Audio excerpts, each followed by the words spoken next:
Welcome everybody. Here we'll start with our first topic in this session, understand the 5G and our air interfaces. Here we have the table of the contents. We'll begin with our 5G new radio. Here, as you can see, we have the topics that we are talking about during the two sessions. For the first sessions, we'll begin by the first five topics or chapters, from the 5G standards to the bandwidth part operation. This is for the first part. We have also the learning objectives. So for all the participants, after finishing this webinar, you should be able to discuss many cases, to discuss the targets, the cases of the 5G, why we are using 5G, what are the benefits of 5G, what are the needed skills to be employed for 5G. After that, we'll pass to network architecture, to the interfaces, radio protocols, and so on, etc. So before the beginning, I will just give an introduction to 5G. For everybody, what is 5G? So 5G is the fifth generation mobile network. It is a new global wireless standards after the 1G, 2G, 3G, and 4G networks. So 5G will enable a new kind of network that is designed to connect virtually everyone and everything together, including machines, objects, and devices.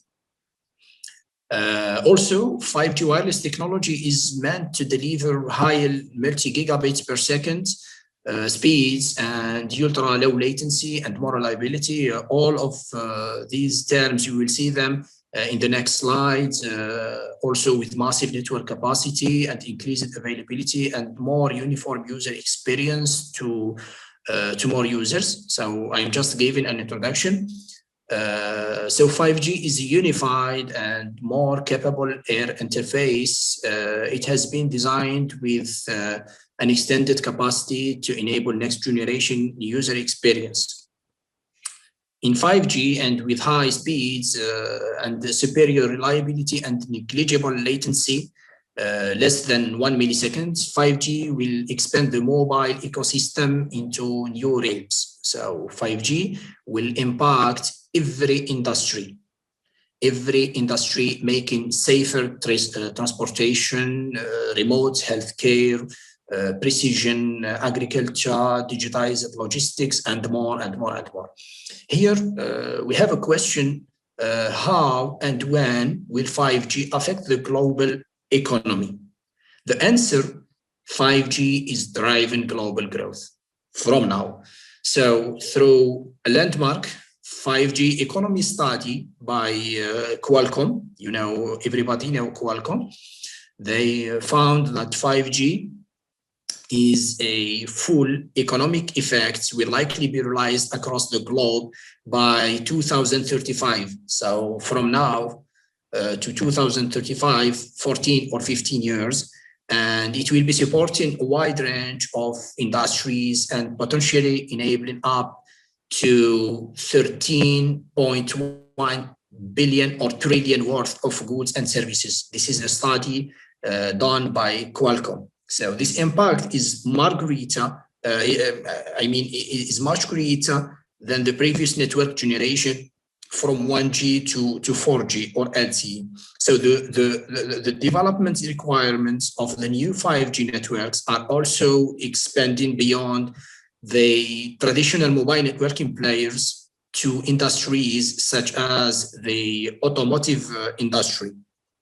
So the study also revealed that the 5G value chain, including O&M operators, content creators,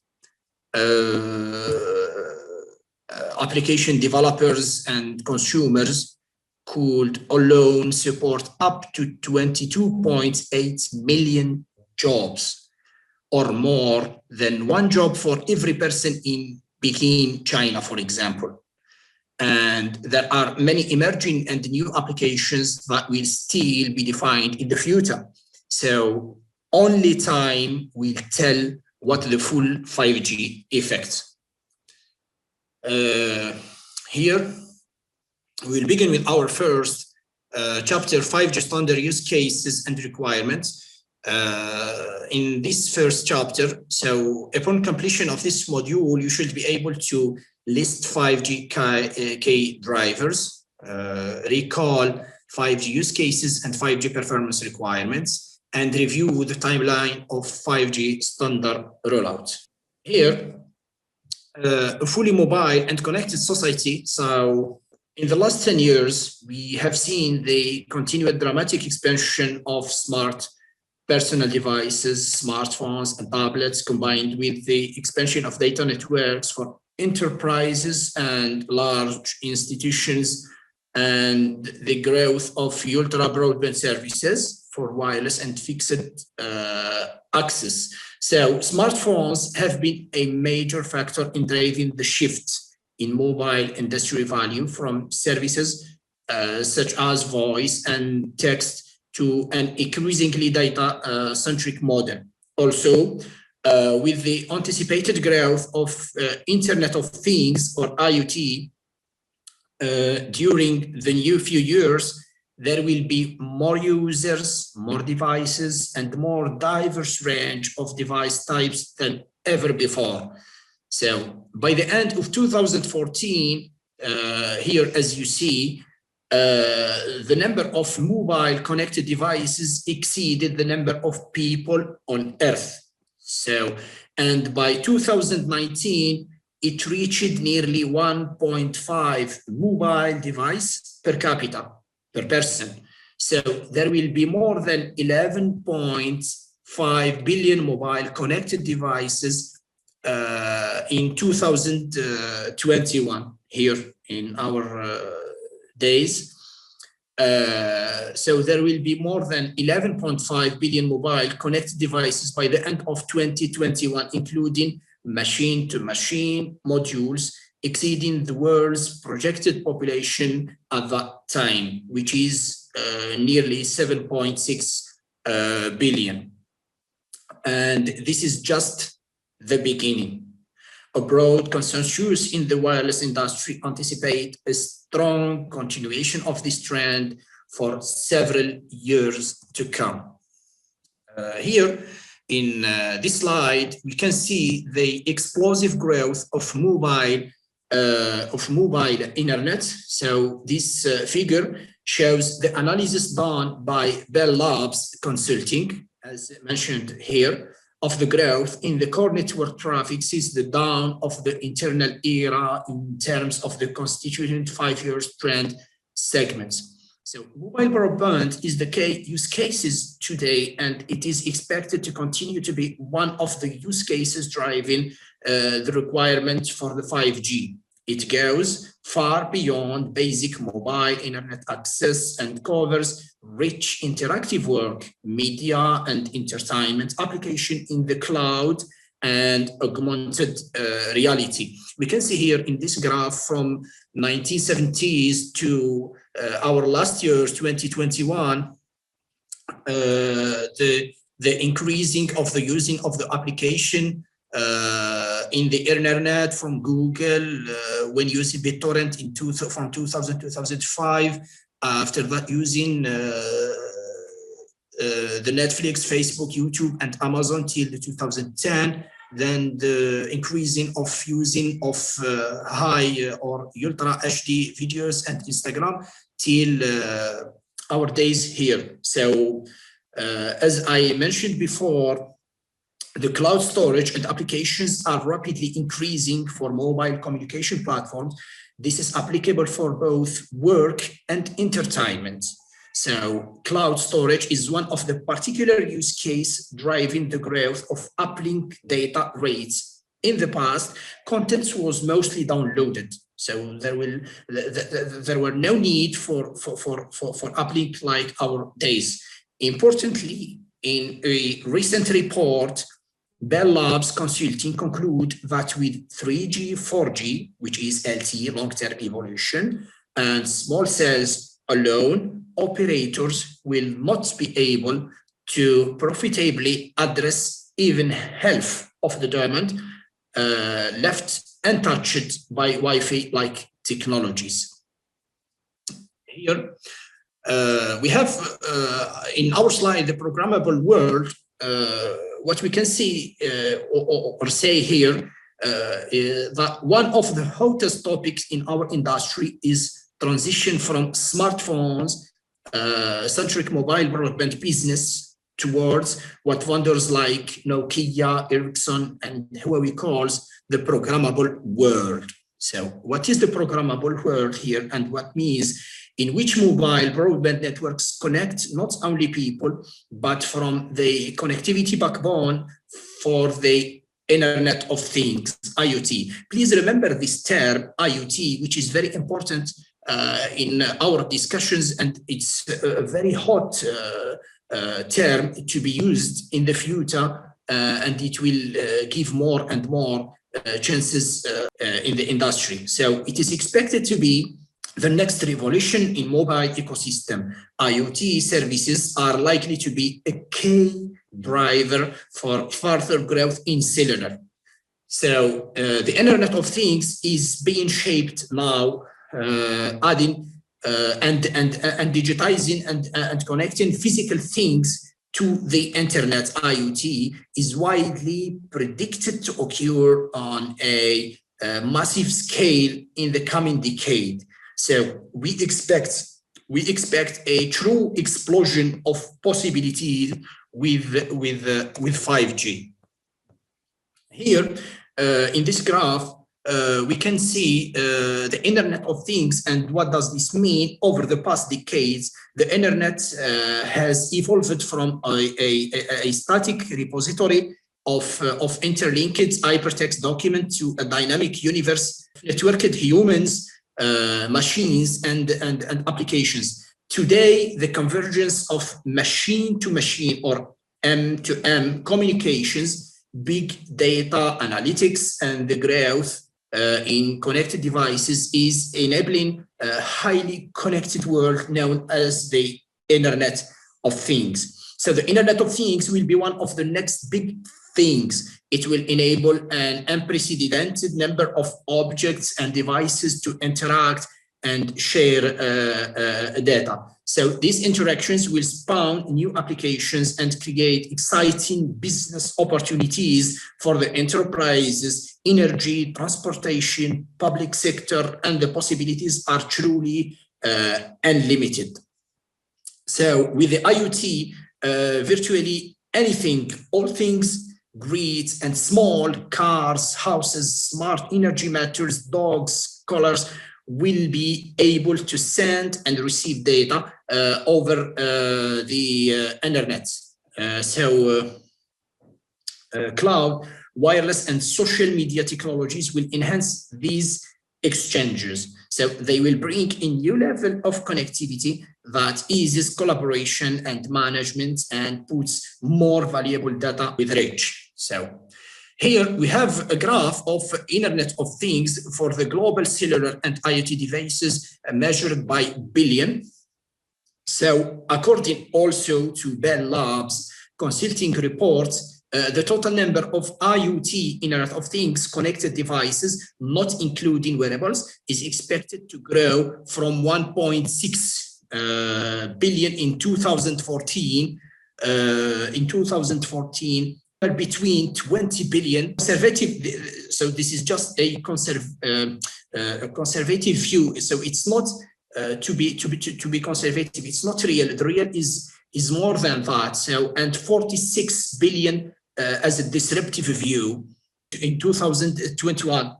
In 2020, so of these total cellular IoT devices will be between 1.6 billion and 4.6 billion in 2021, according to Bell Labs consulting report.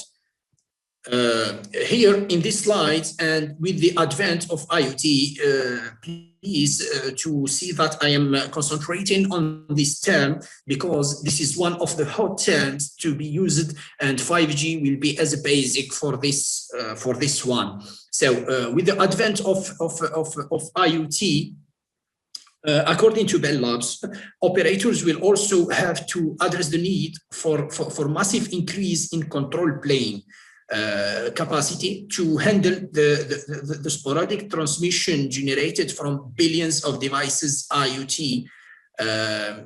So traffic generates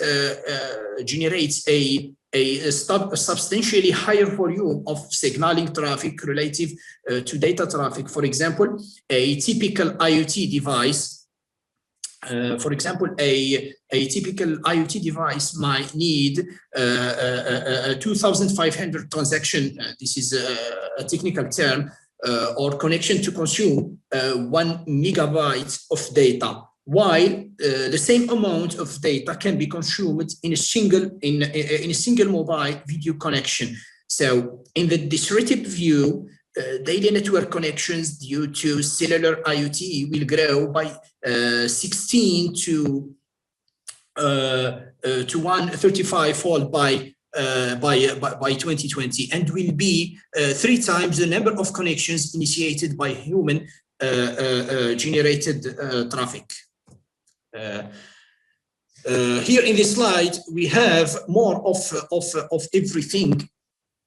More of everything. So it's no secret that we live in a connected world, and that's becoming more and more connected every day. Simply put, there is a traffic jam approaching.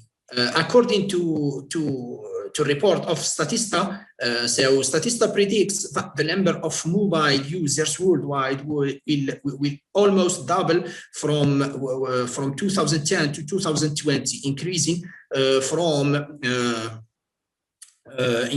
5.3 billion to 9 billion mobile. So the number of mobile devices in use is also increasing, according to the Radicati group, which is also have a report. So the number of mobile devices in use will increase by over 55% between 2014 and 2018, reaching 11.2 billion in 2021. So moreover, as stated before, mobile connections are not just being made by people, but increasingly by machines and things. So industry analysts estimate the number of connected devices could be anywhere from 20 billion to 100 billion by 2021, and 1,000 billion by 2035. So from now, 14 or 15 years, it will be 1,000 billion. Yes. And as I said, according to the Cisco CEO, John Chambers, there will be around 14 billion devices connected by 2021. Citing figures from the Cisco Internet Business Solution Group, but despite all these connections, we estimate that more than 99% of all physical objects that may one day join the network are currently still unconnected. Till now, they are still unconnected. So think about that. We have only just begun the connect to the unconnected. Clearly, the network based on legacy blueprints with a never-ending cycle of expensive upgrade is unsustainable. So a change is needed in the way we build the network.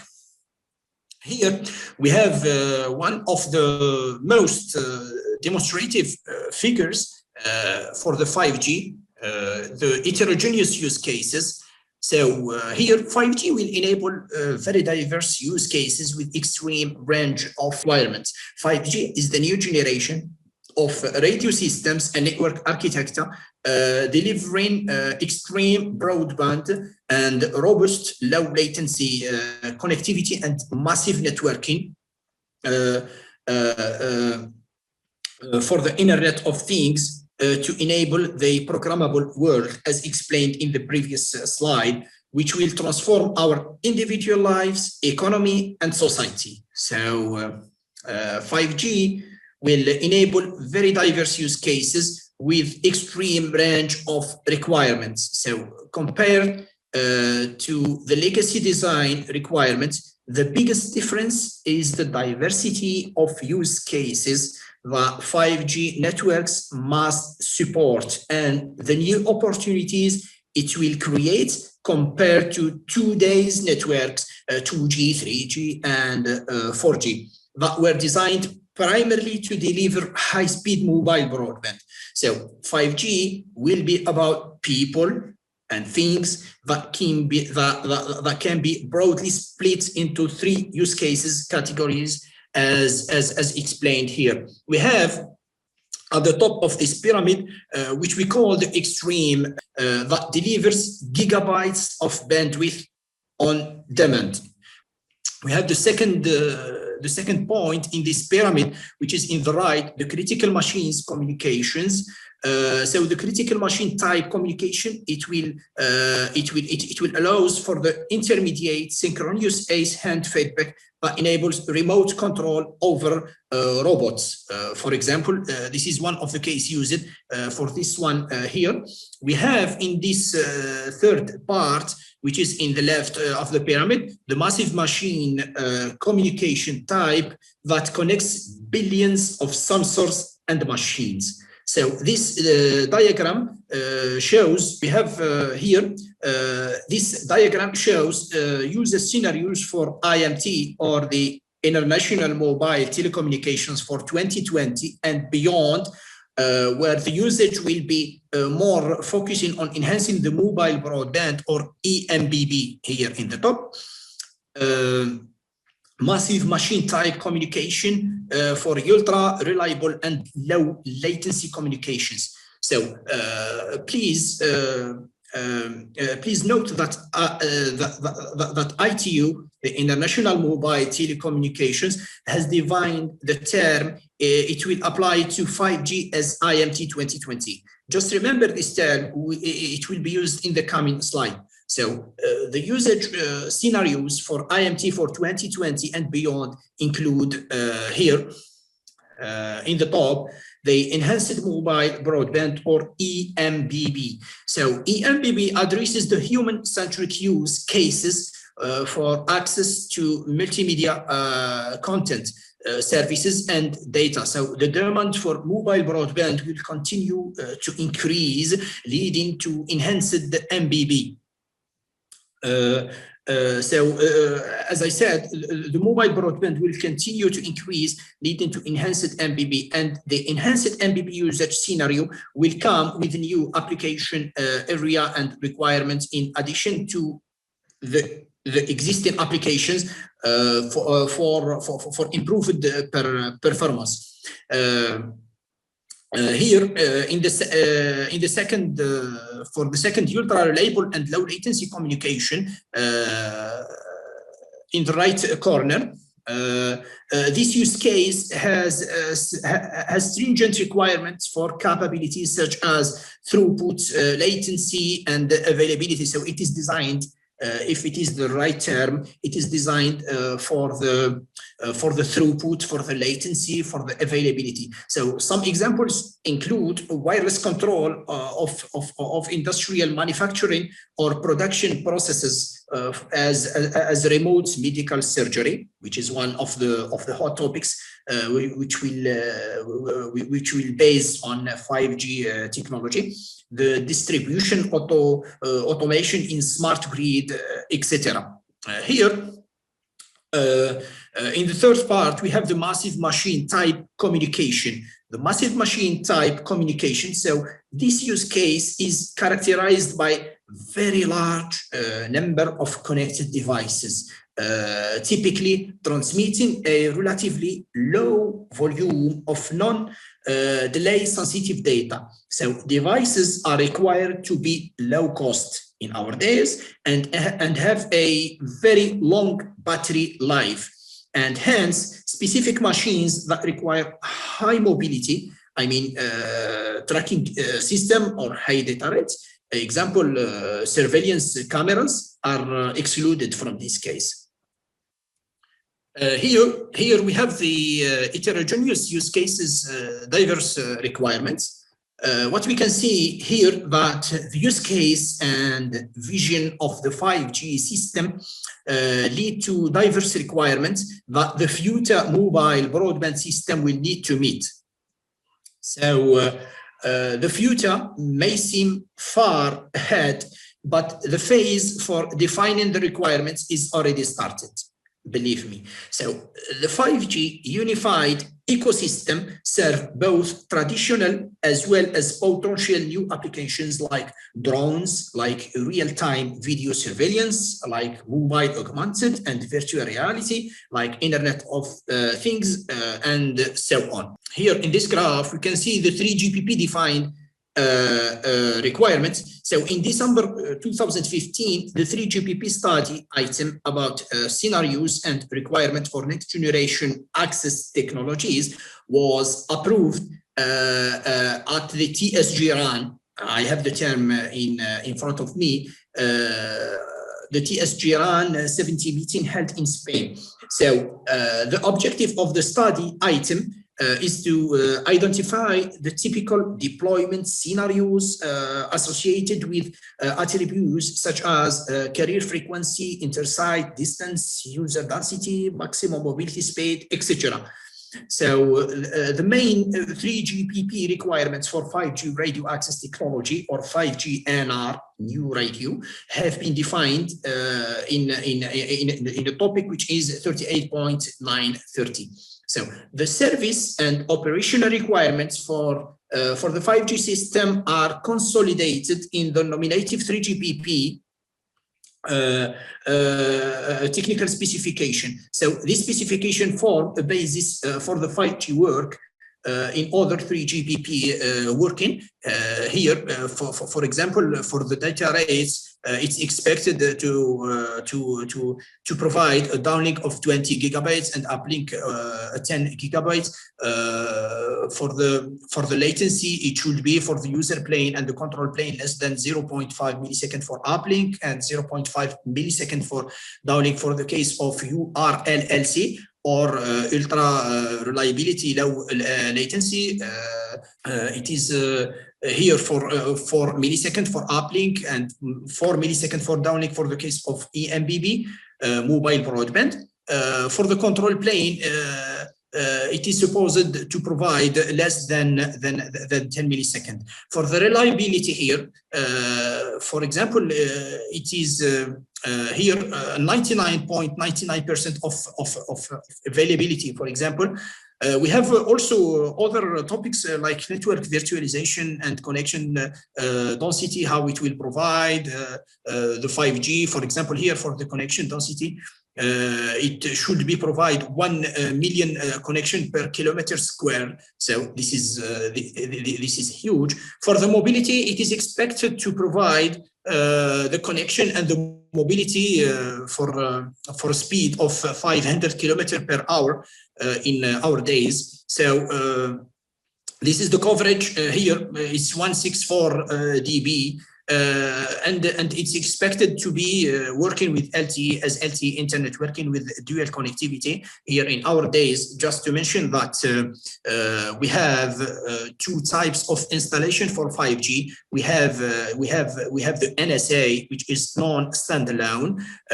Here in this case, the 5G will be based on the 4G core, so there will be no need to purchase for the operators, for example.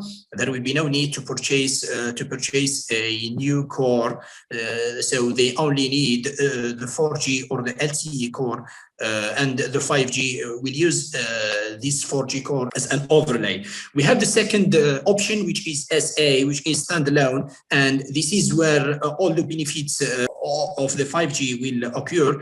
Here, the study shows that we need a new core for 5G. So 5G will have its own 5G core. So this is just a point. It will be discussed in the coming slide.